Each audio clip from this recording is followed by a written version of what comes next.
অঙ্কুরদা, আমরা দুজনেই খুব ভালো করে জানি ওই ম্যানিকুইনটাকে ওখানে রাঙামতি রেখেছিল, কারণ রাঙামতি সাসপেক্ট করেছিল যে ওর উপর এরকম কোনো একটা অ্যাটাক হতে পারে, রাইট?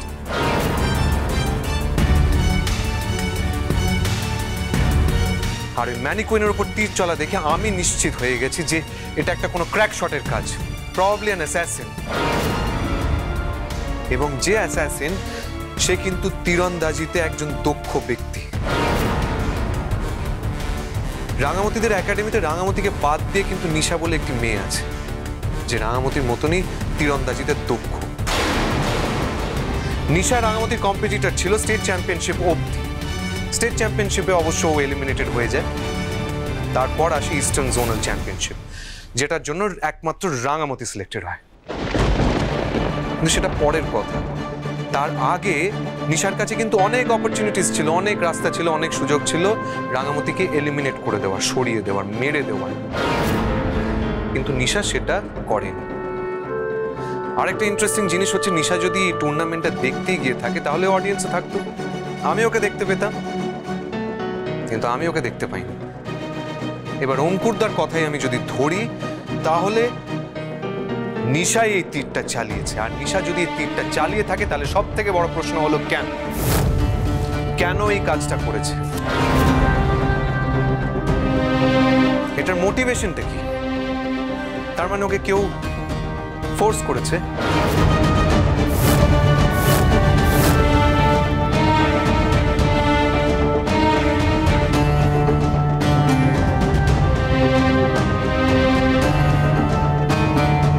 এবং সেই জন্যই নিশা রাঙামতির উপর তীরটা চালিয়েছে, রাইট? একলব্য কি আমাকে সন্দেহ করছে? রাঙা, হয় একলব্যর মন থেকে এই সন্দেহটা দূর করো, না হলে আমি একলব্যর জীবনটা ছাড়খাড় করে দেব।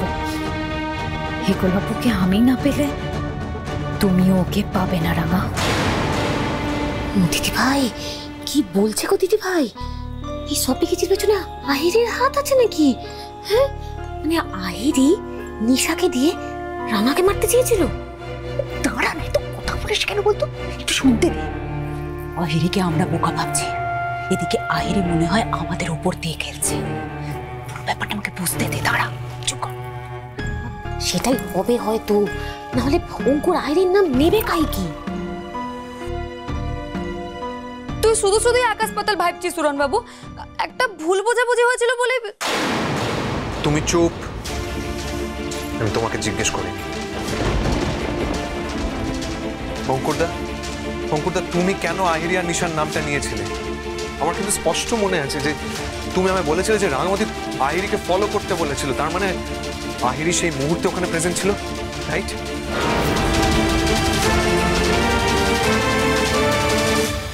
আসলে কি বলতো, মানে রাঙার শত্রু কে বা কেন সেটা খোঁজার জন্যই আমি আর রাঙা মিলে একটু খোঁজাখুঁজি শুরু করেছিলাম। আর সেই জন্যই আমাদের মনে হয়েছিল যে এই সবটার পেছনে আহিরি কোনোভাবে থাকতে পারে।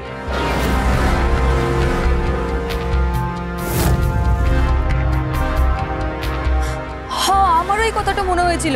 আমার এটাও মনে হয়েছিল যে আমার ওই একাডেমি সত্তর নিশাকে আহিরি দিদি আমার পিছনে লাগাইতে পারে।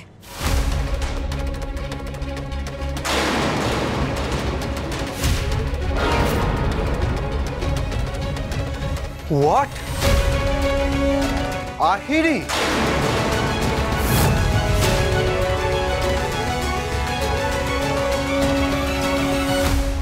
না রাঙা, না, আমার সাথে কোনো রকম চালাকি করতে যেও না। আজকে যদি তুমি একলব্যকে সত্যিটা বলে দাও, তার পরিণতি যে ভয়ঙ্কর হবে সেটা তুমি কল্পনাও করতে পারছো না। একলব্যর জীবনে আমি দাবানল জ্বালিয়ে দেবো রাঙা। রাঙামতি, এইটাই সুযোগ, সত্যি কথাটা আমায় বলো। বলো সত্যিটা কি, আমার আমার আমার আমার চোখের দিকে তাকিয়ে বলো সত্যিটা কি, আমায় জানতে হবে রাঙামতি। Speak up Rangamati. আমি কিন্তু চাইলে এই ভিডিও আরো অনেক প্রমাণ দেখিয়ে একলব্যর জীবন, কেরিয়ার সব নষ্ট করে দিতে পারি। কি হলো, কি ভাবছো? আমার দিকে তাকাও, কথাটা বলো, সত্যি কথাটা বলো।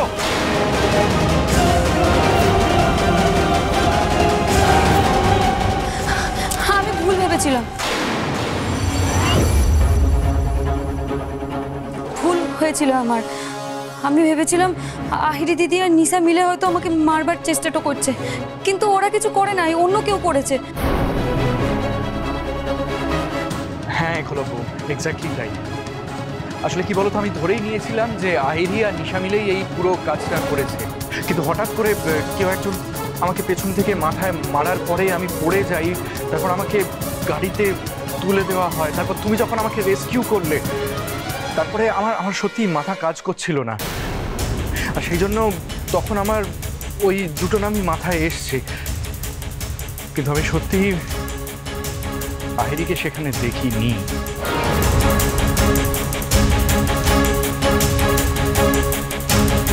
উড়নবাবু, এসব নিয়ে আর কথা বাড়াস না রে। তার চেয়ে আমি যেটা করতে চাইছি সেটা আমাকে করতে দে। আমি তোর জীবনটা থেকে চলে যাচ্ছি। তুই আহিরি দিদিকে বিহাটো করে সুখে শান্তিতে ঘর কর।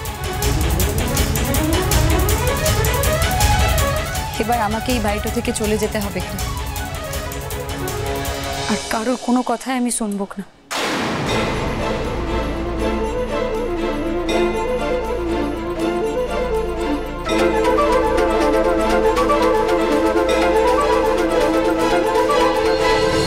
রাঙামতি,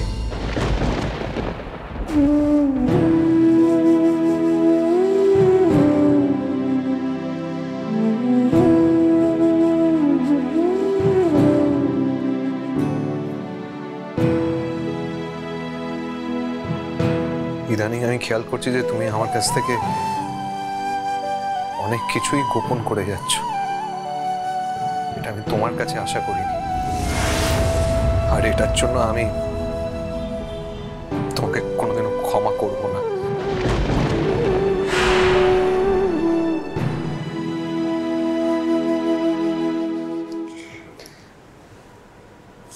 যার জীবনটার যা পরিণতি, যার যেটা পাওয়ার কথা, সে তো সেটাই পাবে উড়নবাবু। আমার ভাগ্যে যদি তোর ক্ষমাটো লেখা না থাকে, তাহলে পাবক না আমি তোর ক্ষমা। আমি তোর কাছে অপরাধীটো হয়ে থেকেই আমার লক্ষ্যের দিকে এগিয়ে যাব, একা।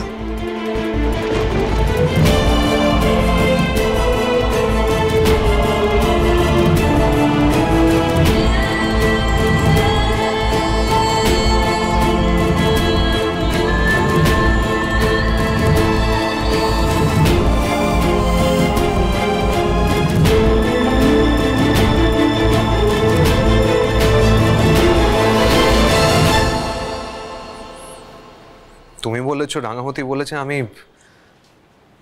আমি তোমাদের কথাগুলো শুনেছি, কিন্তু তোমাদের কথাগুলো বিশ্বাসযোগ্য বা লজিক্যাল বলে আমার মনে হয়নি অঙ্কুরটা। সেই জন্য আমি তোমাদের কথাটা বিশ্বাস করতে পারলাম না।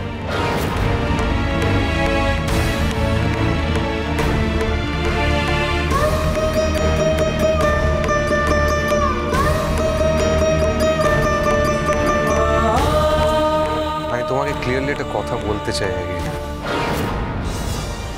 আমি বোধহয় তোমায় কোনোদিনও বলিনি যে আমার তোমায় কেন পছন্দ হয়েছিল।